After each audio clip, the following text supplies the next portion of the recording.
కార్తీక మాసంలో కార్తీక పౌర్ణమి రోజున జ్వాలా తోరణం, అది కూడా శివాలయంలో జ్వాలా తోరణం చేస్తారని మీలో ఎంతమందికి తెలుసు?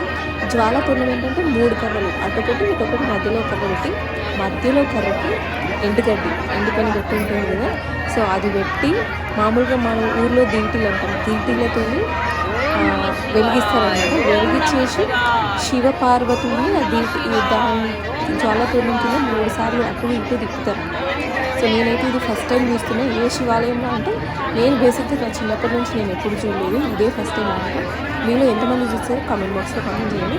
అండ్ ఇక్కడ వాళ్ళంతా కూడా సేమ్ మనం దేవుడిని జ్వాలా తోరణం కింద నుంచి తీసుకెళ్ళేటప్పుడు అందరూ కూడా కింద నుంచి వెళ్ళిపోయారు. సో ఎందుకంటే మన పైన ఏదైనా ఉంటే తొలగిపోతుందని చెప్పేసి వాళ్ళు ఫీల్ అవుతారంట.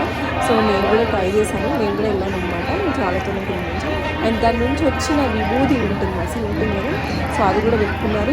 చాలామంది ఇంటికి తీసుకెళ్ళారు, అంటే చిన్నపిల్లలకి అట్లా వెళ్దామని చెప్పేసి, భయపడినప్పుడు బయటికి వెళ్ళినప్పుడు అట్లా వెళ్దామని చెప్పేసి చాలామంది తీసుకెళ్ళి ఉన్నారు. సో నేనైతే ఈ థింగ్ని ఫస్ట్ టైం ఎక్స్పీరియన్స్ చేస్తున్నాను. మీలో ఎంతమంది తెలుసో కామెంట్ బాక్స్లో కామెంట్ చేయండి. వీడియో నచ్చితే లైక్ చేయండి అండ్ ఛానల్ని సబ్స్క్రైబ్ చేసుకోవడం మాత్రం మర్చిపోకండి. Thanks for watching.